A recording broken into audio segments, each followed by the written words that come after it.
Hello बच्चों, कैसे हैं आप सब। आशा करते हैं ठीक होंगे। और पिछले क्लास में हमने पढ़ा था कि नाइन्थ के भौतिकी में गति क्या है और किसी वस्तु में गति हो रही है अथवा वह विरामावस्था में है, इस चीज़ की हम पहचान कैसे करते हैं। मैंने आपको विभिन्न उदाहरणों द्वारा हमारे दैनिक जीवन में होने वाली घटनाओं के माध्यम से मैंने आपको समझाने का प्रयास किया था। आज हम लोग पढ़ेंगे उसके आगे जो यहाँ लिखा रहता है लेक्चर 2 L1 L2, इसका मतलब है लेक्चर 2। उसके आगे आज का ये वीडियो है, तो इसको आप देखें और जो परिभाषाएं अपने नोटबुक में नोट करें और इसको जो है भली भांत समझ लें। तो सबसे पहले आज हम सीखते हैं कि गति तो हमने पढ़ लिया था, गति क्या है। और गति में हमने एक प्रकार की गति भी पढ़ी थी कि सरल रेखीय गति क्या है। अब हमें उसके आगे पढ़ना है कि दूरी और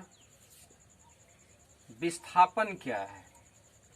दूरी और विस्थापन क्या है। देखिए, अब इसे समझने के लिए कि दूरी क्या है और विस्थापन क्या है, हम लोग कुछ उदाहरण लेते हैं। ये बहुत ही कॉमन चीजें हैं, आपने अक्सर सुना भी होगा दैनिक जीवन में कि दूरी क्या चीज है और विस्थापन क्या चीज है। लेकिन बहुत से लड़के इन दो चीजों में थोड़ा सा माइन्यूट फर्क होता है और इस चीज को समझने में क्या करते हैं, भूल कर देते हैं। तो इस तरह से आज हम क्लियर करेंगे कि दूरी क्या है और विस्थापन क्या है। जैसे मान लीजिए कोई ए आदमी है, इस पॉइंट पे खड़ा है और ये बी तक जाता है, तो सीधे यहाँ से यहाँ जाता है और मान लीजिए इनके बीच की दूरी है 5 किलोमीटर। और इसी बिंदु से एक आदमी यहाँ आता है जिसकी दूरी है 2 किलोमीटर, फिर यहाँ से यहाँ पहुँचता है और इसकी दूरी है 3 किलोमीटर। अब अगर यहाँ हम दूरी को परिभाषित करें तो हम देख रहे हैं कि यहाँ से सीधे यहाँ आप जाते हैं तो ये दूरी 5 किलोमीटर आती है और यहीं से आदमी ये व्यक्ति चलकर पुनः इस स्थान पर पहुंच जाता है, लेकिन रास्ता उसने कुछ ज्यादा तय किया। तो अब यहाँ से इसके बीच की दूरी निकालना हो तो हमें दो दूरियां मिलेंगी, एक तो ये मिलेगी, दूसरी मिलेगी ये, और ये हम जोड़कर यहाँ निकाल सकते हैं। मान लो यही आदमी ये जो है उसी स्थान को सीधे जाता है, मान लो ये बी तक पहुंच जाता है और इसी यही आदमी ऐसे आता है, फिर यहाँ आता है, फिर यहाँ आता है, फिर ऐसे फिर यहाँ पहुंच जाता है। अब इन दो उदाहरणों से हम स्पष्ट करेंगे कि दूरी हम कैसे परिभाषित कर सकते हैं। और देखिए, मान लीजिए 2 किलोमीटर है और इसको आप तो ऐसे स्केल से नाप नहीं सकते, तो एक धागे की सहायता से पहले हम इसको नाप लेते हैं और पुनः धागे की लंबाई स्केल से नाप के कैलकुलेट कर लेते हैं। अब इस तरह से अगर आपको यहाँ निकालना है कि दूरी क्या है, तो सबसे पहले समझ लीजिए किसी व्यक्ति द्वारा जो तय की गई रास्ते की कुल लंबाई है उसे हम क्या कहते हैं, दूरी कहते हैं। किसी व्यक्ति द्वारा तय किए गए रास्ते की कुल लंबाई को दूरी कहते हैं। अब यहाँ देखिए, अगर यहाँ से यहाँ रास्ता इसने तय किया तो सीधे हम नाप लेते हैं, 5 किलोमीटर आ जाता है, तो 5 किलोमीटर दूरी हो गई। यहाँ व्यक्ति आता है सी स्थान पर, फिर सी से बी पर पहुंचता है, तो यहाँ से ये दूरी आपको नापनी हुई, तो जो भी ये दिए हुए हैं इसको आप जोड़ लेंगे तो आपको ये दूरी मिल जाएगी। यहाँ देखिए, यहाँ से यहाँ व्यक्ति आया, एक तो इस रूट द्वारा आया, एक तो इस रास्ते द्वारा आया, तो इस रास्ते की लंबाई को भी हम नाप लेंगे और फिर जो हमें परिणामी मिलेगा वही इसका परिमाण ही दूरी कहलाएगा। क्या कहलाएगा, दूरी कहलाएगा। तो यहाँ हमने सीखा कि किसी वस्तु द्वारा दूरी की परिभाषा भी लिख लेते हैं। किसी वस्तु द्वारा तय किए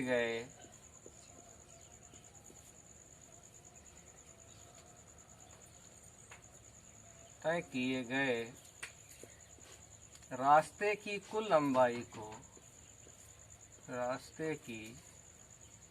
कुल लंबाई को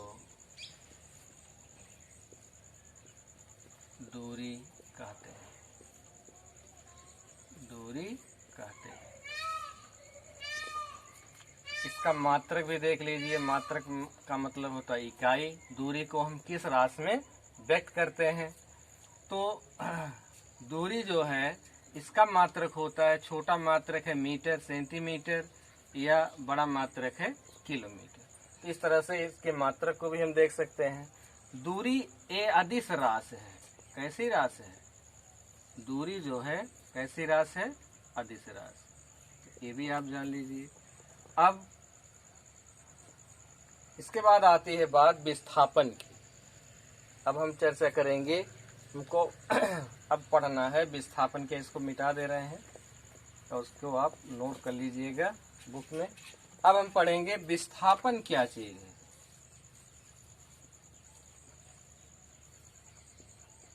विस्थापन देखिए, उसी उदाहरण को हम फिर लेते हैं। जैसे ए यहाँ एक व्यक्ति है, यहाँ एक व्यक्ति भी है, या यहाँ से यहाँ पहुँचता है, तो मान लीजिए दूरी है 5 किलोमीटर।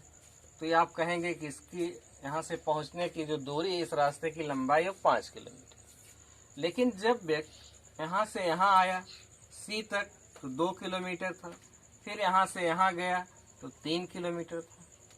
अब अगर इसमें ये पूछा जाए कि विस्थापन क्या है, तो विस्थापन यहाँ देखिए, दूरी तो 5 किलोमीटर है और यह दूरी भी 5 किलोमीटर, मान लो ये 6 होता तो ये दूरी 8 हो जाती। लेकिन जो विस्थापन होगा वह यहाँ से यहाँ तक ही होगा। क्यों? क्योंकि हम जानते हैं पहली स्थिति और अंतिम स्थिति का जो अंतर है वही क्या कहलाता है? विस्थापन कहलाता है। दूसरा एक उदाहरण और समझते हैं। जैसे मान लीजिए कोई आदमी वृत्तीय पथ पर चल रहा है, इसका पथ अब सीधे रेखा में ना होकर कैसा है? वृत्तीय पथ पर है। अब मान लीजिए इसकी त्रिज्या है 5 सेंटीमीटर। यह आदमी यहाँ से चलकर यहाँ आ जाता है। तो आपको इसमें दो चीजें निकालना है कि इस आदमी ने कितना दूरी तय किया, और दूसरा निकालना है इस व्यक्ति का विस्थापन कितना हुआ। तो सबसे पहले हम यहाँ देखेंगे, मैं आपको चीजें बताता हूँ कि जैसे जब व्यक्ति यहाँ से यहाँ आता है, यहाँ आता है, तो अभी हमने आपको बताया कि किसी व्यक्ति द्वारा जो रास्ता तय किया जाता है उसको हम दूरी कहते हैं। तो यहाँ से देखिए, इस एक क्या है? वृत्त है। वृत्त की त्रिज्या है r 5 सेंटीमीटर। तो ये आप जानते हो कि ये जो रास्ता है इतना तय किया गया, तो दूरी इस व्यक्ति द्वारा यहाँ से यहाँ तक नापी जाएगी, यही दूरी हो जाएगी। अब प्रश्न उठता है कि इस चीज को हम निकालें कैसे? तो इस चीज को निकालने के लिए बच्चों सबसे पहले हम वृत्त का जो है परिध तो पूरा होता है, तो वृत्त की परिध निकाल कर उसका ये आधा है तो उसको हाफ कर देंगे, तो ये रास्ते की लंबाई हमको मिल जाएगी, और इसी को हम दूरी कहते हैं। अभी अभी आपने सीखा है। परंतु अगर हम यहाँ विस्थापन निकालना आपको बताएं, तो विस्थापन जैसे यहाँ मैंने आपको समझाया था कि अगर ए की प्रारंभिक स्थिति ए पर है और इसकी प्रारंभिक स्थिति बी पर है, तो यहाँ से यहाँ तक जो अंतर है विस्थापन इसका इतना होगा, जबकि दूरी ये होगी। तो दूरी और विस्थापन में अंतर है कि नहीं? अब हम यहाँ निकाल लेते हैं कि इस व्यक्ति ने कितना दूरी तय किया और कितना विस्थापन उसमें हुआ।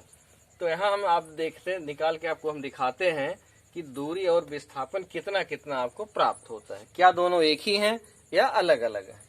अब दूरी के लिए भी अभी हमने बताया कि परिधि बराबर होता है, परिधि बराबर होता है 2 पाई r। r का मान आपको दिया गया है, r इक्वल टू दिया है 5 सेंटीमीटर। लेकिन ये पूरी परिधि तो है नहीं, ये क्या है? आधी परिधि है। ये पूरी परिधि है वृत्त की, लेकिन इधर भी आधी परिधि है और इधर भी आधी परिधि है। तो अगर आधी परिधि हम निकाल लें तो इस रास्ते की लंबाई को हम निकाल सकते हैं। तो यहाँ हम निकालेंगे परिधि का आधा, तो आधा इसका कर देंगे तो 2 से भाग कर देंगे, 2 2 से कट जाएगा और ये आ जाएगा पाई r। अब इसमें हम इसकी वैल्यू रख देंगे इसकी वैल्यू क्या है। तो पाई का मान आप जानते हो, ये होता है 3.14। आर दिया है 5 सेंटीमीटर। अब इसका हम गुणा कर देंगे तो 5 चौके 20, 5 के 5 2 7 और 5 तिहाई 15। तो इतना सेंटीमीटर यह दूरी ए से बी तक तय किए गए रास्ते की लंबाई आ जाती है। इसी को हम दूरी कहते हैं। और मात्रक दिया है सेंटीमीटर, तो हम सेंटीमीटर में लिख देते हैं। मीटर में दिया है तो मीटर में लिख देंगे। अब इसके बाद आती है बात कि ए से बी तक किसी व्यक्ति को चलने में इसका विस्थापन कितना हुआ। तो विस्थापन के लिए हम यहाँ से यहाँ देखते हैं कि यहाँ से यहाँ व्यक्ति गया, फिर यहाँ से यहाँ गया। तो अगर हम विस्थापन यहाँ निकालें तो विस्थापन का मान आपको मिल जाएगा। देखिए, यहाँ से यह दूरी 5 सेंटीमीटर है और यहाँ से अगर मान लें इसका केंद्र O है तो यहाँ से यह दूरी या OB को भी हम 5 सेंटीमीटर कर सकते हैं और OA भी 5 सेंटीमीटर है। इसलिए हमें वह दूरी मिल गई कितनी, 10 सेंटीमीटर। तो इसका विस्थापन आपको मिल गया 10 सेंटीमीटर। या हम विस्थापन को कहेंगे प्रारंभिक और अंतिम स्थिति के अंतर को विस्थापन कहते हैं। तो इस तरह से दूरी और विस्थापन हमने निकाल लिए। बहुत सारे लोग जानते हैं कि दूरी और विस्थापन एक ही, लेकिन देखिए दोनों में फर्क है कि नहीं। तो इस तरह से और भी मैं इस पे आपको बताऊंगा कि दूरी और विस्थापन क्या हो सकते हैं। देखिए, अब जैसे मान लीजिए एक व्यक्ति यहाँ है। अब यहाँ से वह इधर 2 किलोमीटर है। मान लो ये स्थान है ए और ये स्थान है बी और एक स्थान इधर है सी। तो अगर यह आदमी यहाँ मान लीजिए 2 किलोमीटर है या 12 किलोमीटर है और इधर ये है 15 किलोमीटर, यहाँ से यहाँ की दूरी। अगर यह दूरी यहाँ से यहाँ गया, फिर यहाँ से यहाँ आया, तो आप जानिए कि दूरी जो है, तो यह जब यहाँ से 12 किलोमीटर ये है और यहाँ से 15 किलोमीटर ये है। अब यह आदमी यहाँ तक आया, फिर इधर 15 किलोमीटर आ जाता है, तो 3 किलोमीटर क्या होती है, ऋणात्मक हो जाता है। क्या होता है, ऋणात्मक। तो दूरी जो है ये कभी विस्थापन जो है ये ऋणात्मक हो जाता है। विस्थापन ऋणात्मक हो सकता है, लेकिन दूरी कभी ऋणात्मक नहीं हो सकती। परंतु दूरी जो है ये कभी ऋणात्मक नहीं हो सकती।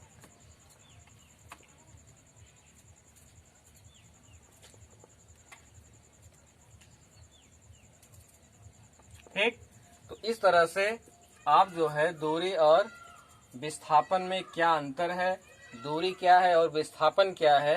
विस्थापन एक जो है, विस्थापन का मात्रक देखिए क्या है। विस्थापन का मात्रक भी वही है जो दूरी का मात्रक। अब इसमें जानते हैं आप MKS पद्धति होती है और CGS पद्धति होती है। तो MKS पद्धति में इसका मात्रक होता है मीटर। क्या होता है, मीटर। और CGS में होता है सेंटीमीटर। तो इस तरह से हम इसके मात्रक भी पढ़ सकते हैं।